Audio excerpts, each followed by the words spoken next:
Hello everyone, आज हम start करने जा रहे हैं एनवायरनमेंट साइंस की क्लास 6। आई होप आपको अच्छी लगी। अगर आपको अच्छी लगे तो आपको क्या करना है, वीडियो को लाइक करना है, कमेंट करके बताना कि कैसी लगी और ज़्यादा से ज़्यादा वीडियो को शेयर करें और चैनल को सब्सक्राइब भी कर लीजिए और बेल आइकन को भी प्रेस कर लीजिए ताकि आगे आने वाली वीडियोज आपको जल्दी पता चले। अब हम स्टार्ट करने वाले हैं एडेप्टिव फैक्टर्स। जैसे कि जो फिजिको केमिकल फैक्टर्स थे उनमें फर्स्ट क्या था, क्लाइमेटिक फैक्टर्स, और सेकंड है एडेप्टिव फैक्टर्स। अब हम एडेप्टिव फैक्टर्स के बारे में पढ़ेंगे कि ये सोइल से रिलेटेड होते हैं। और सोइल क्या होती है, अब अर्थ क्रस्ट की अपर मोस्ट लेयर होती है। और जो ये सोइल है इसकी फॉर्मेशन कैसे होती है, जब सॉलिड रॉक्स की मैकेनिकल फैक्टर्स की वजह से, केमिकल फैक्टर्स की वजह से और बायोलॉजिकल फैक्टर्स की वजह से विदरिंग होती है तो क्या होता है, सोइल फॉर्मेशन होती है। विदरिंग यानी कि ब्रेक डाउन। फिर है कि जो होल प्रोसेस है सोइल फॉर्मेशन की, वो दो स्टेजेज में डिवाइड होती है, जैसे कि विदरिंग है और पेडोजेनेसिस। विदरिंग क्या होती है, जो बड़ी बड़ी रॉक्स होती हैं उनकी ब्रेक डाउन होती है स्मॉल पार्टिकल्स में या बहुत ज़्यादा छोटे छोटे पार्टिकल्स में, तो उसे क्या कहते हैं, विदरिंग। फिर आता है पेडोजेनिस। ये क्या होता है, इसे सोइल डेवलपमेंट भी कहते हैं। जैसे कि जब मिनरल मैटर की इंटरेक्शन होती है किससे, biological, topographic and chemical effects से, तो क्या होता है, जो मिनरल्स जो हैं वो मॉडिफाई होने लगते हैं। फिर क्या होता है, जो सोइल की डेवलपमेंट शुरू हो जाती है वहां से। फिर आता है विदरिंग प्रोसेस। इसको डिटेल में पढ़ेंगे हम कि विदरिंग प्रोसेसेस में होते क्या, कौन सी प्रोसेसेस होते हैं। जो बेयर रॉक्स हैं यानी कि जो बड़ी बड़ी रॉक्स हैं उनकी फिजिकल और केमिकल और बायोलॉजिकल प्रोसेसेस के साथ जब कांटेक्ट होता है तो उसमें क्या होता है, जो रॉक्स हैं उनकी फिजिकल और केमिकल डिस्ट्रप्शन होने लगती है कंपोनेंट्स में की, यानी कि जो फिजिकल और केमिकल ब्रेक डाउन होने लगता है बेयर रॉक्स का यानी कि चट्टानों का। फिर आता है कि जो ब्रीथिंग प्रोसेस है वो तीन तरीके से होती है। एक तो फिजिकल प्रोसेस है, इसमें क्या होता है, एक्शन ऑफ वाटर इंक्लूड होता है। टेम्परेचर भी एक तरह से ही विदरिंग की प्रोसेस में हिस्सा निभाता है, यानी कि ग्लेशियर्स भी हैं, ग्रेविटी भी है, वो भी पार्टिसिपेट करते हैं विदरिंग में।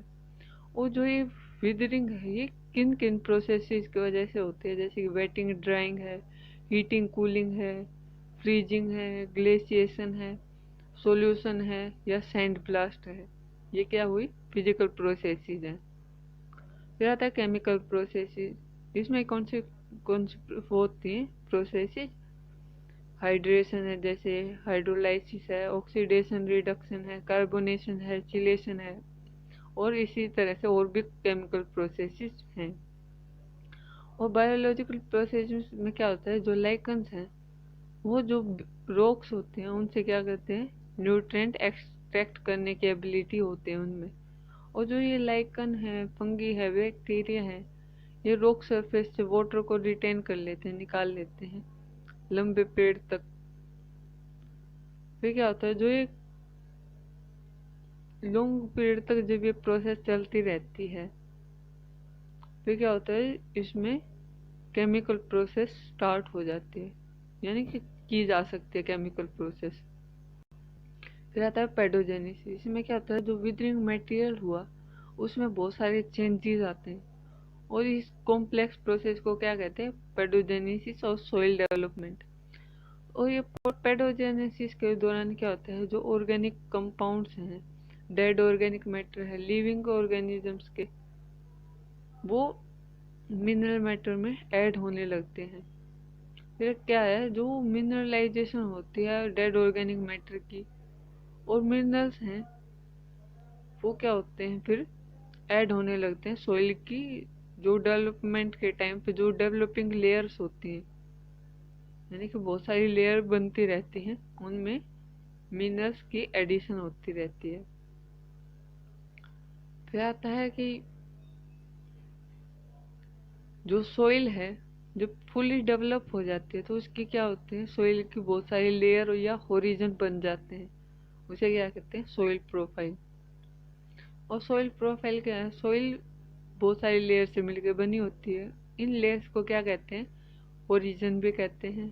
और सोइल की टाइप के बेसिस पे इन्हें बहुत सारी लेयर में डिवाइड किया गया है। इनमें क्या होता है, बहुत सारी लेयर बनी होती हैं, क्योंकि जितने तरह की सोइल होते हैं उतनी अलग अलग उनकी लेयर्स होती हैं। और इनमें 5 मेन ओरिजिन्स होते हैं, यानी 5 मेन लेयर प्रेजेंट होते हैं सोइल में। एक तो क्या है, ऑर्गेनिक लेयर। इसमें क्या होता है, thick layer of plant remains present होते हैं, यानी कि जो प्लांट्स का जो रिमेन यानी कि उनका जो प्रोडक्ट वेस्ट बच जाता है उसकी थिक लेयर होती है ये। इसमें क्या होते हैं, लीव्स हैं, जैसे ट्विग्स हैं, इसे ओ से डिनोट किया जाता है। फिर क्या आता है, टॉप सोइल। टॉप सोइल में को ए होरिजन भी कहते हैं। और ये क्या है, फेयरली थिन लेयर होती है, 5 से 10 इंच की। और ये ऑर्गेनिक मैटर और मिनरल्स की बनी होती है। और ये जो लेयर है ये प्राइमरी लेयर होती है, जहाँ पे प्लांट्स और ऑर्गेनिजम्स लिव करते हैं, यानी कि जीवित रहते हैं। फिर क्या होता है, जो सब सोइल है वो 3rd नंबर पे आती है, इसे बी ओरिजिन भी कहते हैं। और ये जो ये लेयर है ये क्ले, आयरन और ऑर्गेनिक मैटर से बनी होती है। और इसकी एक्यूमुलेशन जो ये एक्यूमुलेट हो जाती है एक प्रोसेस के द्वारा। एक किस प्रोसेस के द्वारा होती है एक्यूमुलेट, इल्यूविएशन।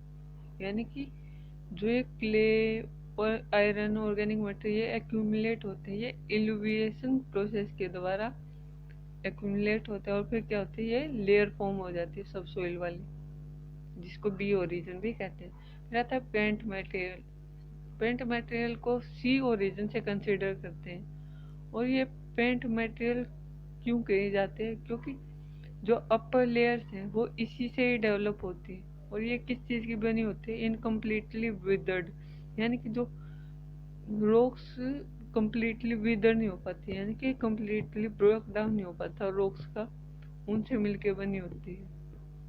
और इसमें क्या होता है, रॉक्स के लार्ज मास प्रेजेंट होते हैं, यानी कि बड़े बड़े रॉक्स के टुकड़े प्रेजेंट होते हैं इसमें।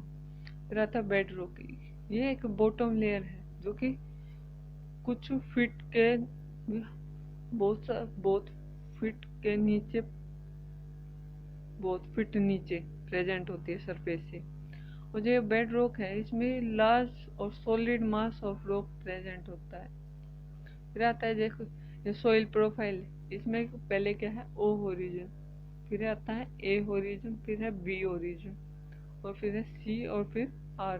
तो इनकी जो कंपोजिशन है वो भी डिफरेंट डिफरेंट दिखाई हुई है यहाँ पे। जैसे कि आर है जो बेड रॉक है, इसमें बड़े बड़े पत्थर के बड़े बड़ा सॉलिड पत्थर के टुकड़े हैं। सी ओरिजिन क्या है, स्मॉल बड़े बड़े पत्थर के टुकड़े तो हैं, पर इसमें क्या है, विदरिंग भी हो रखी है। या तो बी ओरिजिन में इसमें क्या है,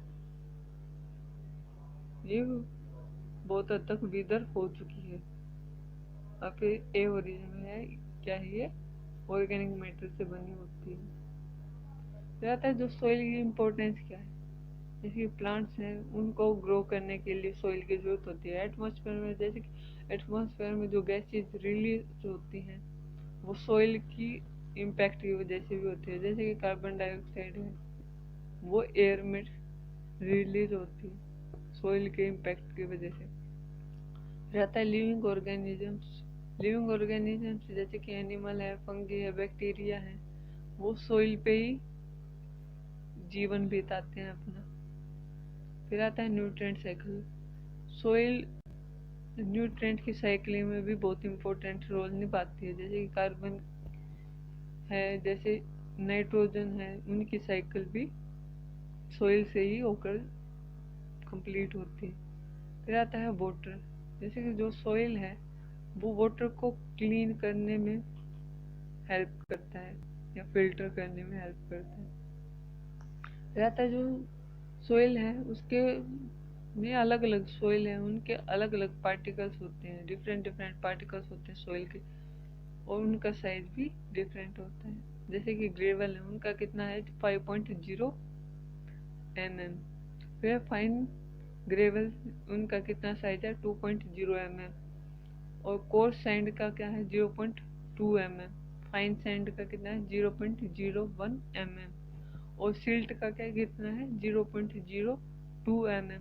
और क्ले का सिल्ट से भी कम होता है, 0.02 से भी कम रहता है। जो फिजियोग्राफिक फैक्टर्स, ये 3rd नंबर का फैक्टर्स है फिजिको केमिकल फैक्टर्स में। फिर ये जो फैक्टर्स हैं, क्लाइमेटिक, बायोटिक और अबेटिक फैक्टर्स के अलावा जो फैक्टर्स बच जाते हैं उन्हें फिजियोग्राफिक फैक्टर्स कहते हैं। और ये जो हैबिटेट में जो भी कंडीशंस चल रही होती हैं, उनका जो अफेक्ट पड़ता है ऑर्गेनिजम्स के ऊपर, और जो डिस्ट्रीब्यूशन होती है प्लांट और एनिमल्स की, वो फिजियोग्राफिक फैक्टर्स होते हैं।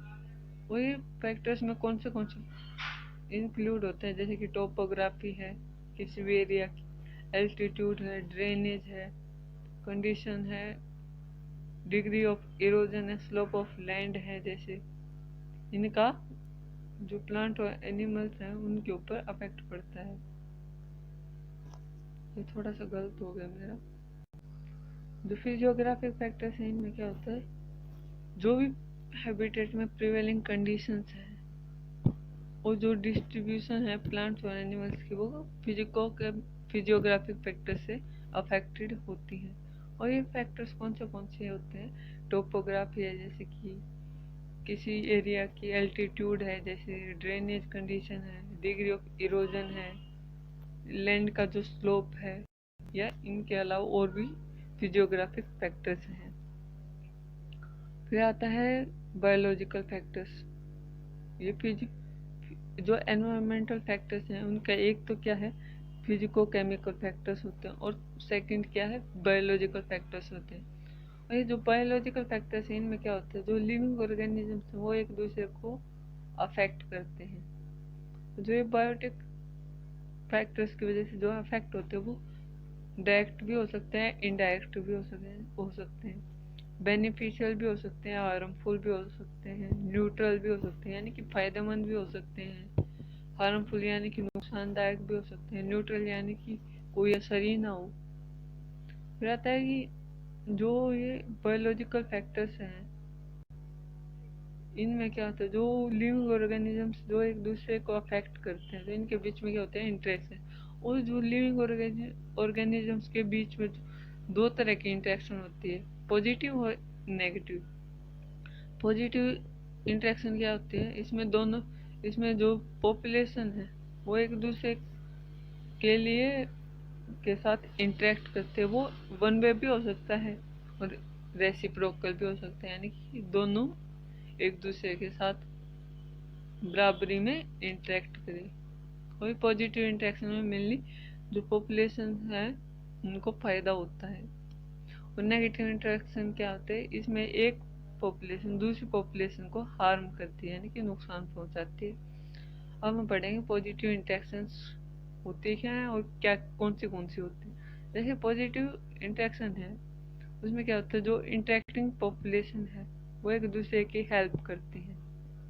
और जो ये पॉजिटिव इंटरेक्शन है वो वन वे भी हो सकती है और रेसिप्रोकल भी, यानी कि दोनों का बराबरी हिस्सा भी हो सकता है। और जो ये बेनिफिट है वो फूड की रिस्पेक्ट में भी हो सकता है, शेल्टर की फॉर्म में भी हो सकता है, सबस्ट्रेटम और ट्रांसपोर्टेशन की हेल्प में की रिस्पेक्ट में भी हो सकता है। जो ये पॉजिटिव एसोसिएशन है वो कंटिन्यूस भी हो सकते हैं, कि लगातार भी हो सकता है, ट्रांजिटरी भी हो सकता है, ऑब्लिगेट भी और फैकल्टेटिव भी, यानी कि कुछ टाइम के लिए भी हो सकता है। फिर आता है कि जो ये पॉजिटिव पॉपुलेशन इंटरेक्शन है ये कितनी तरह की होती है, जैसे कि 3 तरह की होती है, म्यूचुअलिज्म है, कमेंसलिज्म है, प्रोटो कोऑपरेशन है। अब हम बढ़ेंगे म्यूचुअलिज्म के बारे में। म्यूचुअलिज्म को सिम्बायोसिस भी कहते हैं। और इसमें क्या होता है, ये सिम्बायोटिक एसोसिएशन है दो ऑर्गेनिजम्स के बीच में। इसमें क्या क्या होता है, दोनों जो ऑर्गेनिजम्स हैं वो फायदे में रहते हैं, यानी कि दोनों को फायदा होता है। जैसे कि लाइकन्स है, वो उसमें क्या होता है, जो एल्गी और फंगी होते हैं उनके बीच में सिम्बायोटिक एसोसिएशन होता है और दोनों फायदेमंद, दोनों फायदे में रहते हैं। फिर आता है माइक्रोआइजा, ये एक तरह का वो सिम्बायोटिक एसोसिएशन है जो कि फंगी और कुछ ट्रीज की रूट्स के बीच में होता है। और जैसे कि पोलिनेशन के द्वारा, और जो डिस्पर्सल होता है सीड का एनिमल्स के द्वारा, ये सब किस में आते हैं, म्यूचुअलिज्म में। फिर आता है कमेंसलिज्म। कमेंसलिज्म क्या होता है, दो स्पीसीज एक दूसरे के साथ इंटरेक्ट करती है, इसमें एक तो फायदे में रहती है और दूसरी को क्या होता है, ना तो फायदा होता और ना कोई नुकसान होता है। जैसे कि क्लेम्बरलियानास है और एपिफाइट्स हैं। फिर आता है प्रोटोकोपरेशन, ये नॉन ऑब्लिगेटरी म्यूचुअलिज्म होता है। इसमें क्या होता है, ये जो इंटरेक्शन है दो पार्टनर्स के बीच में, ये फायदेमंद तो होता है, पर ये क्या होता है, टेम्परेरी एसोसिएशन होता है। ये मतलब कि एक दूसरे के साथ बंधे नहीं होते कि हाँ इनको लाइफ टाइम तक एक दूसरे को का साथ के साथ एसोसिएशन बनाए रखना होगा, ऐसा कोई इसमें कंडीशन नहीं होती। ये एक दूसरे के बिना भी सरवाइव कर सकते हैं, कोई परमानेंसी नहीं है कि हाँ परमानेंटली इनको रहना पड़ेगा, ऐसा कुछ नहीं। फिर जो ये एसोसिएशन है, जैसे कि फॉर एग्जाम्पल क्या है, हर्मिट क्रैब और सी एनिमोन के बीच में जो एसोसिएशन है वो भी ये प्रोटोकोपरेशन का एक एग्जाम्पल है। फिर आता है नेगेटिव इंटरेक्शन से। नेगेटिव इंटरेक्शन में क्या होता है, एक पॉपुलेशन तो बेनिफिटेड होती है, यानी कि एक पॉपुलेशन को तो क्या होता है, फायदा होता है, दूसरी को क्या होता है, हार्म होता है, यानी कि नुकसान होता है। इसमें जो नेगेटिव इंटरेक्शन है वो कौन से होते हैं, अमेंसिलिज्म में जैसे कि एक्सप्लॉइटेशन है। एक्सप्लॉइटेशन भी दो तरह के होते हैं, पैरासिटिज्म और प्रीडेशन। फिर थर्ड नंबर पे क्या है, कैनिबलिज्म, और फोर्थ क्या है, कंपटीशन। अब हम पढ़ेंगे अमेंसिलिज्म के बारे में। इसमें क्या होता है, जो एक स्पीशीज है वो हार्म होती है या इनहिबिट करी जाती है दूसरी जो स्पीशीज है उनके द्वारा। तो दूसरी स्पीशीज क्या होती है, वो ना तो बेनिफिटेड होती और ना हार्म्ड होती, यानी कि उन्हें ना कोई फायदा होता ना कोई नुकसान होता। जैसे क्लोरेला है, क्लोरेला वल्गेरिस, ये एक टॉक्सिन को रिलीज करती है अपनी बॉडी से, प्रोड्यूस करती है ये। और ये जो टॉक्सिन बना है ये एल्गीज को हार्म पहुंचाता है, यानी कि नुकसान पहुंचाता है एल्गीज को। फिर आता है एक्सप्लॉइटेशन। इसमें क्या होता है, एक स्पीसीज हार्म करती है डायरेक्टली और इनडायरेक्टली यूज करके। जैसे कि जो यूज है दूसरी स्पीसीज के द्वारा शेल्टर के लिए भी यूज किया जा सकता है, फूड के लिए भी। और इसमें क्या होता है, जो एक स्पीसीज है वो हार्म होगी और दूसरी वो यूज करती है बस। फिर आता है जो ये एक्सप्लॉइटेशन है, ये दो तरीके से होता है। जैसे कि पैरासिटिज्म है, इसमें क्या होता है, एक जो पैरासाइट है वो दूसरे ऑर्गेनिज्म की बॉडी पे रहता है और उससे उसके जो टिश्यूज हैं उनसे क्या करता है, फूड को लेता है। इसमें क्या होता है, जो स्पीसीज को जिस स्पीसीज को नुकसान पहुंचा, यानी कि जिस ऑर्गेनिज्म को नुकसान पहुंचा उसे क्या कहते हैं, होस्ट, और जो फायदे में रहा उसे क्या कहते हैं, पैरासाइट। जैसे कि कैस्केटा की बेल होती है, ये क्या करती है, जो प्लांट्स के या ट्रीज के ऊपर रहती है। फिर आता है प्रीडेशन। इसमें क्या होता है, एक स्पीसीज दूसरी स्पीसीज को किल करती है या उसको खा जाती है या उसके ऊपर फीड करती है, यानी कि जो किलर स्पीसीज है उसको क्या कहते हैं, प्रीडेटर, और जो डेड हो जाते हैं उसे क्या कहते हैं, प्रे। जैसे कि लायन है, टाइगर है, बियर है, ये फॉरेस्ट इकोसिस्टम के लिए प्रीडेटर्स होते हैं। फिर आता है कैनिबलिज्म। ये क्या होता है, इसमें जो बड़े इंडिविजुअल हैं किसी भी स्पीसीज के, यानी कि जो बड़े बड़े ऑर्गेनिजम्स हैं वो छोटे छोटे, जो उसी स्पीसीज के जो छोटे छोटे इंडिविजुअल हैं यानी छोटे छोटे ऑर्गेनिजम्स हैं उन्हीं को खाते हैं। ये एक नेचुरल मेथड है पॉपुलेशन को कंट्रोल करने का इकोसिस्टम में। फिर आता है कंपटीशन। कंपटीशन दो से ज़्यादा स्पीसीज के बीच में होता है। इसमें क्या होता है, जो स्पीसीज हैं वो एडवर्सली अफेक्टेड होते हैं, यानी कि नुकसान होता ही होता है उनको। और जो ये कंपटीशन है वो फूड के लिए भी हो सकता है, शेल्टर के लिए भी हो सकता है, स्पेस के लिए भी और लाइट के लिए भी। और जो कंपटीशन है वो दो तरह का होता है, इंट्रास्पेसिफिक कंपटीशन और इंटरस्पेसिफिक कंपटीशन। जैसे कि इंट्रास्पेसिफिक कंपटीशन है, इसमें क्या होता है, जो ऑर्गेनिजम्स हैं सेम पॉपुलेशन से एक दूसरे के साथ कंपटीशन करते हैं, और इसे स्क्रैम्बल कंपटीशन भी कहते हैं। एक ही स्पीसीज के इंडिविजुअल एक दूसरे के साथ कंपटीशन करते हैं। और फिर क्या आता है इंटरस्पेसिफिक कंपटीशन। इसमें क्या होता है, तो अलग अलग स्पीसीज की जो पॉपुलेशन वो एक दूसरे के साथ कंपटीशन करते हैं, सेम अगर उनकी सेम रिक्वायरमेंट है तो। और इसे क्या कहते हैं, इसे कॉन्टेस्ट और इंटरफेरेंस कंपटीशन भी कहते हैं। Thank you all. आज हमारा एनवायरमेंटल फैक्टर्स का टॉपिक कंप्लीट हो चुका है। आई होप आपको अच्छा लगा होगा, और चैनल को सब्सक्राइब कर लीजिए, वीडियो को लाइक कीजिए और कमेंट कीजिए कैसी लगी आपको। Thank you all.